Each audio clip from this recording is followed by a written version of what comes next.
Good evening. I'm Sister Deirdre Byrne, and I belong to the community of the Little Workers of the Sacred Hearts of Jesus and Mary.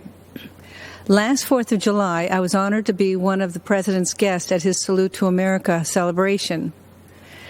I must confess that I recently prayed while in chapel, begging God to allow me to be a voice and instrument for human life. And now here I am, speaking at the Republican National Convention. I guess you better be careful for what you pray for. My journey to religious life was not a traditional route, if there is such a thing.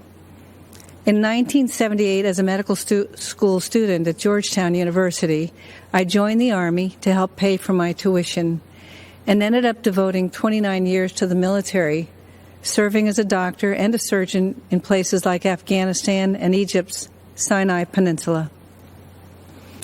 After much prayer and contemplation, I entered my religious order in 2002, working to serve the poor and the sick in Haiti, Sudan, Kenya, Iraq, and in Washington, D.C. Humility is at the foundation of our order, which makes it very difficult to talk about myself.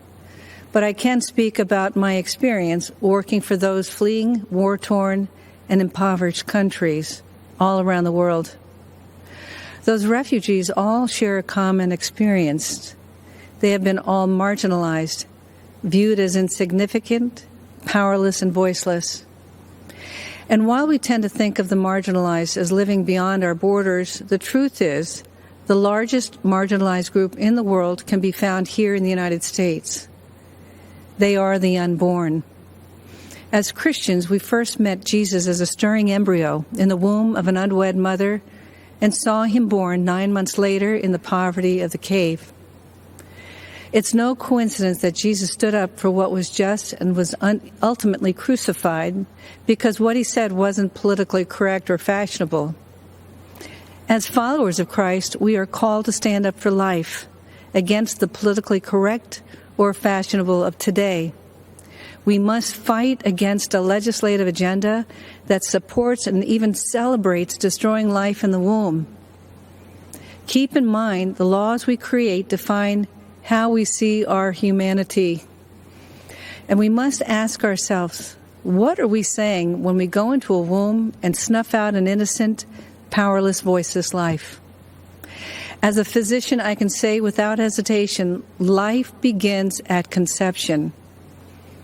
While what I have to say may be difficult for some to hear, I am saying it because I'm not just pro-life, I'm pro-eternal life, and I want all of us to end up in heaven together someday. Which brings me to why I'm here today. Donald Trump is the most pro-life president that this nation has ever had, defending life at all stages.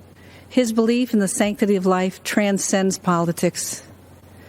President Trump will stand up against Biden-Harris, who are the most anti-life presidential ticket ever, even supporting the horrors of late-term abortion and infanticide.